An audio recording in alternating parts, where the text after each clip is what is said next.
प्रसार भारती अभिलेखागार की प्रस्तुति सदाबहार सुनहरे दौर का अनमोल खजाना।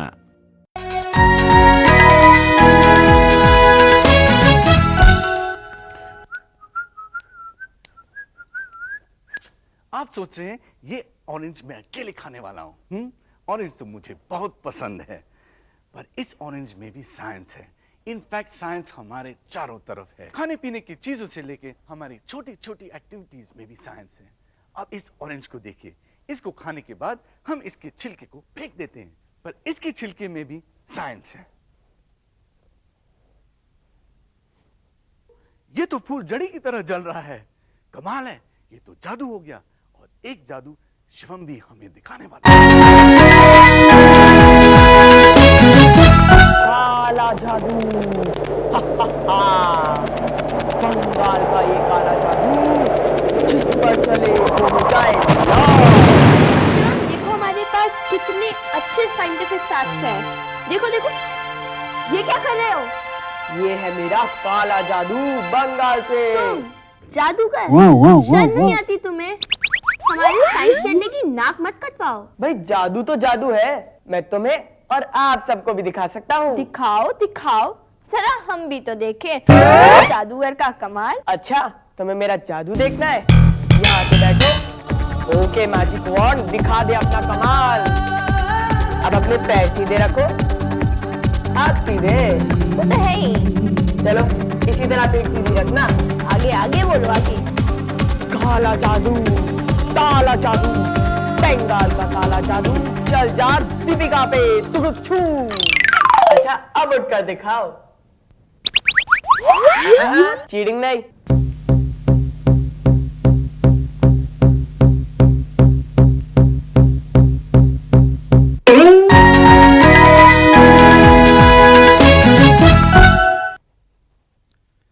ये तो मुझसे भी नहीं हो रहा। वाक्य शिवम के जादू में कुछ दम है। चलो हार गए। बैठे बैठे कुछ एक्सप्लोर करते हैं। ओह, मैंने ये स्पिनिंग व्हील बनाया है, काफी कलरफुल है ना। इसको स्पिन करते हैं। अरे इसके रंग तो उड़ गए। लो, मैं सवालों में फिर से अटक गया।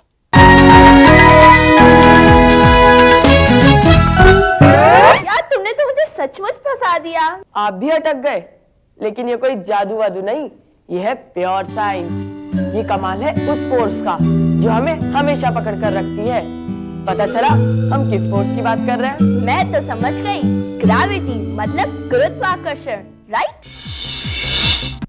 हम आसमान में क्यों नहीं उड़ते?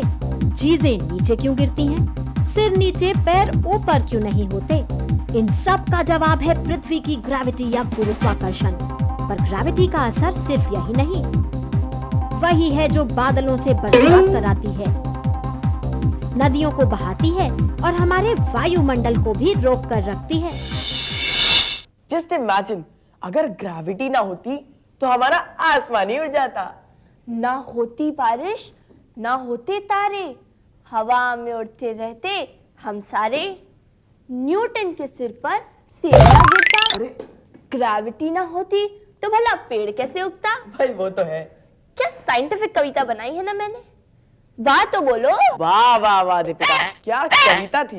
पर अब जरा आप प्रोज में बात करेंगी और मुझे बताओ, अगर पृथ्वी सचमुच गोल है और उसकी ग्रेविटी हमें नीचे से खींचती है तो हम गिर क्यों नहीं जाते?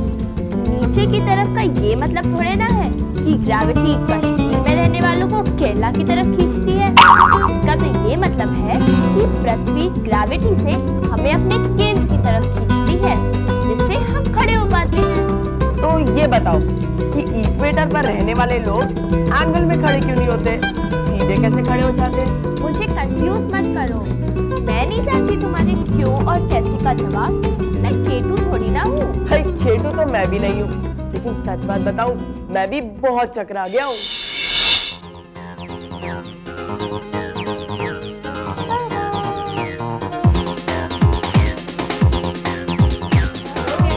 हाय। अरे ये आप क्या कर रही है?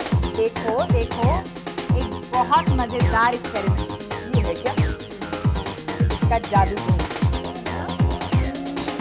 अभी देखो। अरे ये क्या, गुब्बारा तो अपने आप फूलता जा रहा है। चलो दीपिका तुम ट्राई करो।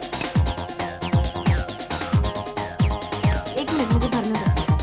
चल मैं ये डाल दूं इसमें? अरे हाथ से नहीं, जल जाएगा, ड्राई आइस है। अच्छा किटू, लगता है आप थोड़ी बिजी हैं, हम बाद में आते हैं। बिल्कुल भी नहीं, तुम लोगों के लिए मैं कभी बिजी नहीं हो सकती। पूछो क्या पूछना है। एक्चुअली केटू, हम लोग ग्रेविटी की फील्ड में अटक गए थे। तो अटके रहो। मेरा मतलब है ग्रेविटी के फील्ड में अटके रहने में ही भलाई है, वरना सब उल्टा पुल्टा हो जाता है। केटू, हमें बताइए कि पृथ्वी हमें अपनी ग्रेविटी से अपने केंद्र की तरफ खींचती है, तो फिर इक्वेटर पर रहने वाले लोग एंगल पे क्यों नहीं खड़े होते? वो सीधे कैसे खड़े हो सकते हैं? अब जब ग्रेविटी की बात आई है तो समझना पड़ेगा लॉजिकली। तो शुरू करने का तो सिर्फ एक तरीका है, सर आइजैक न्यूटन, जो एक ऐसे साइंटिस्ट थे जिन्होंने ग्रेविटी के बारे में खुद भी समझा और हम तक भी बात पहुंचाई। सर आइजैक न्यूटन एक महान साइंटिस्ट जिन्होंने 400 साल पहले ग्रेविटी का राज खोल दिया। सर न्यूटन ने पता लगाया कि किसी भी दो चीजों के बीच एक अट्रैक्शन होता है, एक खिंचाव, यही है ग्रेविटी का बल। ग्रेविटी कभी धक्का नहीं देती, it never pushes, it only pulls. Sir Newton ने साबित कर दिया कि ग्रेविटी का बल मास या द्रव्यमान पर और डिस्टेंस या दूरी पर निर्भर करता है। सर न्यूटन ने ही ग्रेविटी के नियम को अंतरिक्ष में भी लागू किया। हमारा पूरा सौर मंडल, सोलर सिस्टम भी ग्रेविटी के नियम पर ही टिका है। चंद्रमा भी तो ग्रेविटी के कारण ही पृथ्वी के चारों तरफ परिक्रमा कर रहा है।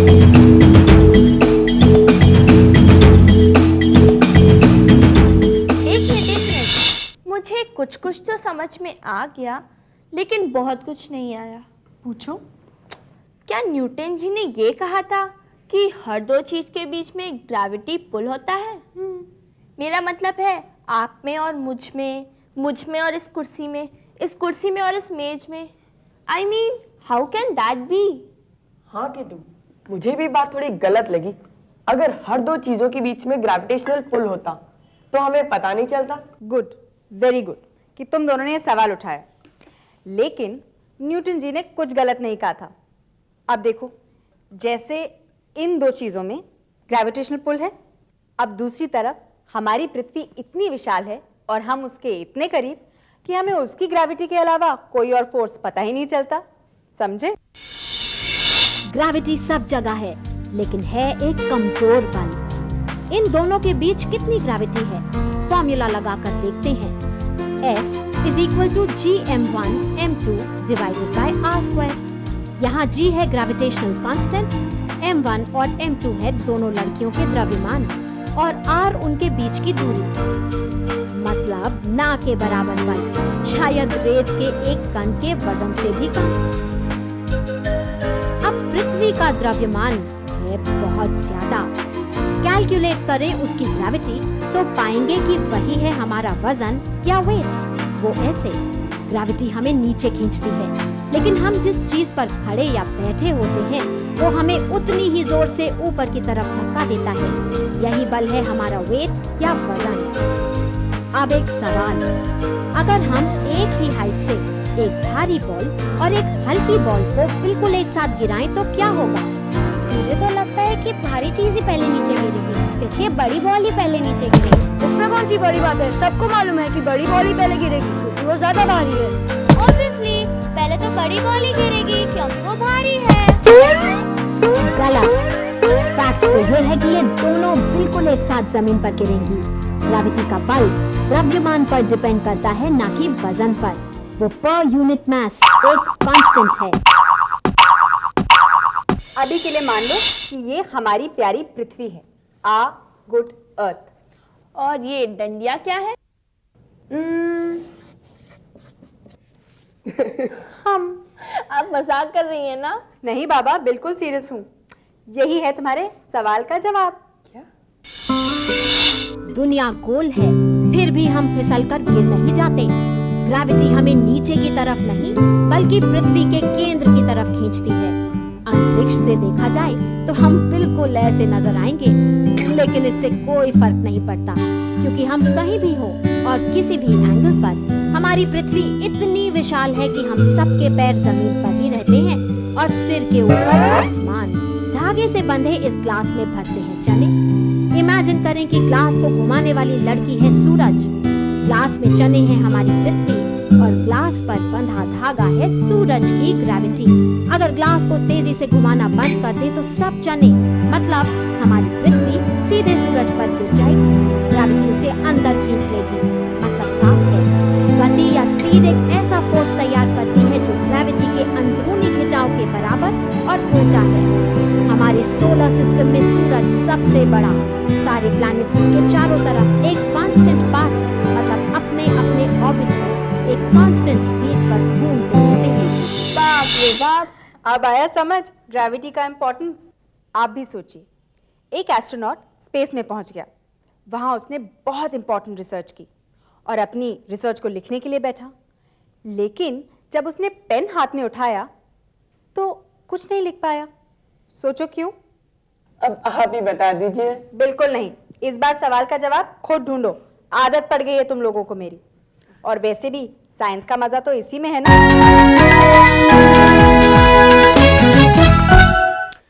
मुझे तो बहुत भूख लग रही है और मेरा बॉइल्ड अंडा कहाँ है? ये तो कच्चे अंडों के साथ मिल गया है। अब कौन सा बॉइल्ड है और कौन सा कच्चा?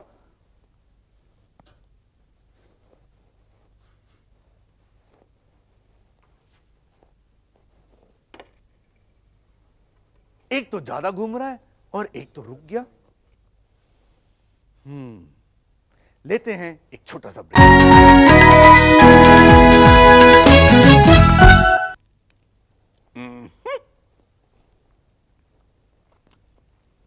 टेस्टी।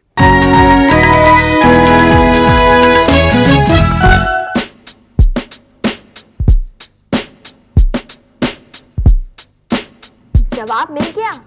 हम बात कर रहे हैं ग्रेविटी की। कीटू ने हमसे पूछा था कि पेन होने के बाद भी एस्ट्रोनॉट स्पेस में क्यों नहीं लिख पाए? ऐसा क्यों हुआ? I got it. मेरे को जवाब मिल गया। बताओ बताओ। बताओ, आप भी जानना चाहेंगे? बॉल पेन हो या फाउंटेन पेन, कोई भी मामूली पेन स्पेस में काम नहीं करता। ऐसा इसलिए क्योंकि स्पेसशिप फ्री फॉल में रहती है। इस कारण स्पेसशिप के अंदर कोई भी इफेक्टिव डाउनवर्ड फोर्स नहीं होता। बस पेन की इंक नीचे नहीं बहती। अंतरिक्ष में इस्तेमाल होता है एक स्पेशल स्पेस पेन जो हर स्थिति में काम कर सकता है। मजेदार बात यह है कि 1967 से पहले ऐसा कोई पेन ही नहीं था जो अंतरिक्ष में काम कर सके। क्या आपको पता है कि स्पेसशिप में एस्ट्रोनॉट्स खड़े होकर सोते हैं? वो तो इसलिए क्योंकि लेटने के लिए भी तो ग्रेविटी चाहिए। इनफैक्ट स्पेस शटल्स में क्या ऊपर है और क्या नीचे ये पता लगाना भी बहुत मुश्किल है। इसीलिए तो स्पेस शटल्स में यूज होता है एक स्पेशल कलर कोड। फर्श के लिए अलग कलर, दीवारों के लिए अलग कलर और छत के लिए अलग कलर। तो कुछ ऐसी मजेदार होती है साइंस की बातें। अब हम उस जादू का ताला खोलेंगे जिससे इस साइंस के जादूगर ने मुझे लॉक कर दिया था। जादू था वो ग्रेविटी का, मेरा काला जादू। देखिए और समझिए कि क्यों साइंस की दुनिया में ऐसा ही होता है। पीठ और बाहें सीधी, पैर घुटने की लाइन से आगे पीछे नहीं। इस पोजीशन से हम क्या बड़े बड़े पहलवान भी नहीं उठ सकते। और यही है ग्रेविटी की ताकत।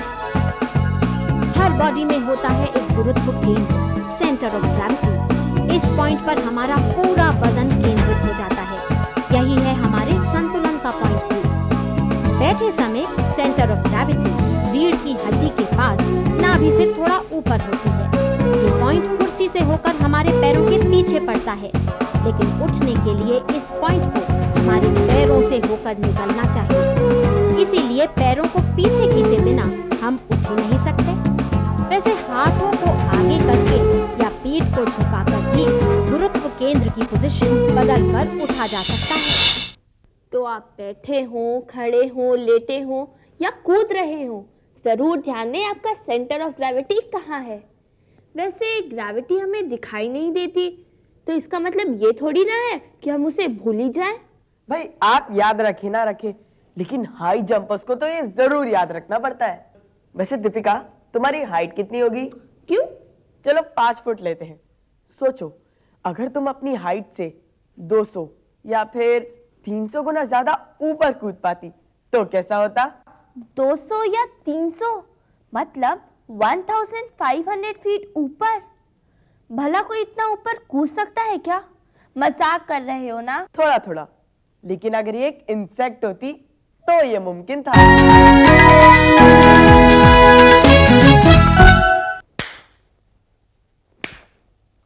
छोटी छोटी इंसेक्ट से लेकर बड़ी बड़ी चीजों तक सभी में वजन है।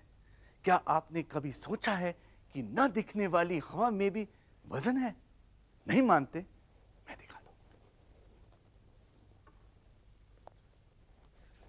2 बलून्स, दोनों में हवा।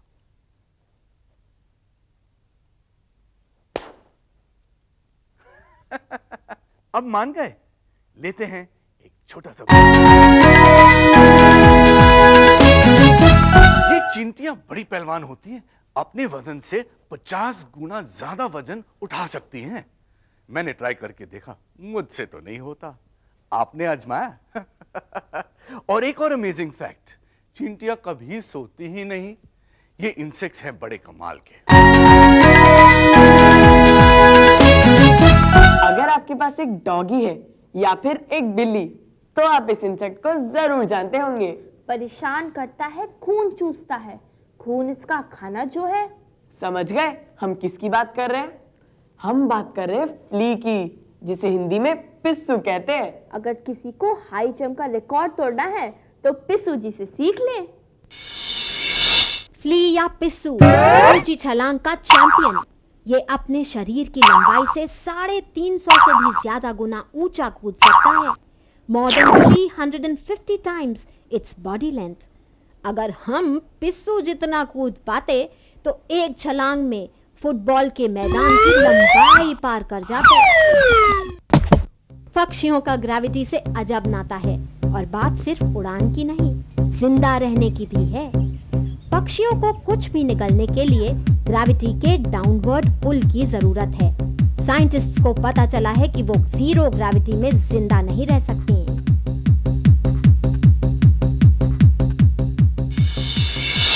इसीलिए तो वैज्ञानिक पक्षी को स्पेस में नहीं ले जा सकते, बेचारे भूखे प्यासे मर जाएंगे। अजब है ना हमारी साइंस की दुनिया। अब वक्त है आपके सवालों के जवाब ढूंढने का। और इन सवालों के जवाब हमारी केटू से अच्छा कौन दे सकता है? तो आप लोगों ने पूछा था कि क्या माचिस या लाइटर के बिना आग जलाई जा सकती है? मैं आपका जवाब नहीं देती, करके दिखाती हूँ। कागज के कुछ टुकड़े, उन पर डालते हैं KMnO4 या पोटेशियम परमैंगनेट, और अब ग्लिसरीन की कुछ बूंदे। लग गई आग माचिस के बिना। या ऐसा ही होता है। आप हमसे यूं ही मिलते रहिए हर हफ्ते, और हम आपको यूं ही मजेदार फैक्ट्स बताते रहेंगे। बाय करने से पहले वक्त है हमारे मजेदार फैक्ट का। क्या आप जानते हैं बतख मतलब डक कैसे बोलती है? Quack quack quack quack. Thank you mister बतख। लेकिन क्या आपको पता है बतख की आवाज गूंजती नहीं, एको नहीं करती? क्यों? ये तो साइंटिस्ट को भी नहीं पता, रिसर्च चल रही है। Quack quack quack quack. ये क्वैक क्वैक की आवाज में टटर की आवाज कहां से आ रही है? ओह, तो तू है।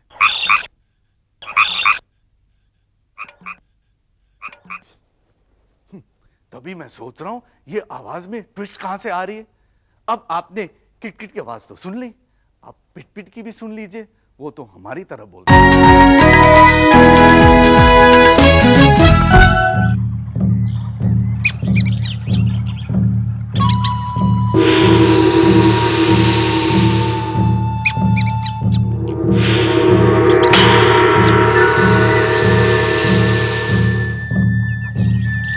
हम सब इस भोजन चक्र की वजह से ही जीवित हैं। वो कैसे?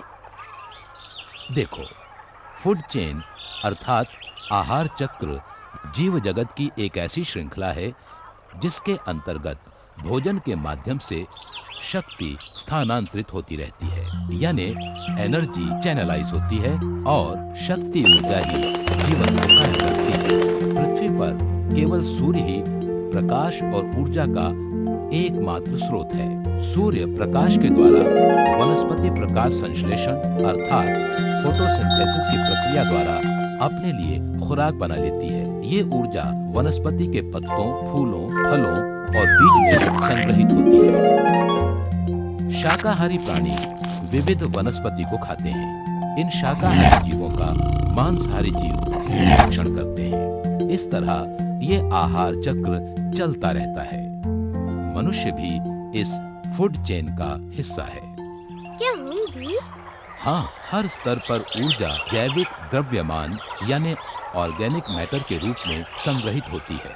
यही फूड चेन है। इसमें सर्वप्रथम स्थान वनस्पति का है। सबसे ऊपर अंतिम उपभोक्ता अर्थात लास्ट कंज्यूमर का स्थान रहता है। इस तरह एक पिरामिड सा बनता है। प्रत्येक स्तर पर उसके बाद के स्तर के लिए अंतः शक्ति की मात्रा प्रदर्शित होती है। जब इस फूड चेन का अंतिम उपभोक्ता मृत होता है तब उसके विघटित कोशों को वनस्पति पोषक द्रव्य अर्थात मिनरल्स के रूप में ग्रहण करती है, अर्थात आखिरी कड़ी से प्रथम कड़ी जुड़ जाती है और चेन संपूर्ण हो जाती है, आगे बढ़ती है। और कोई कड़ी गुम हो जाए या टूट जाए तो फूड चेन बिखर जाएगी और ऊर्जा का व्यय होने लगेगा, जिसके कारण जीवन का अस्तित्व पड़ जाएगा। इसलिए हमें अपने इकोसिस्टम को बचाए रखना होगा। किसी भी जाति प्रजाति को लुप्त होने से बचाना होगा, क्योंकि प्रत्येक जीवन अन्योन्य आलंबित है, यानी इंटरकनेक्टेड है। तो अगर जीवित रहने की है फिक्र तो रुकने ना पाए ये आहार चक्र।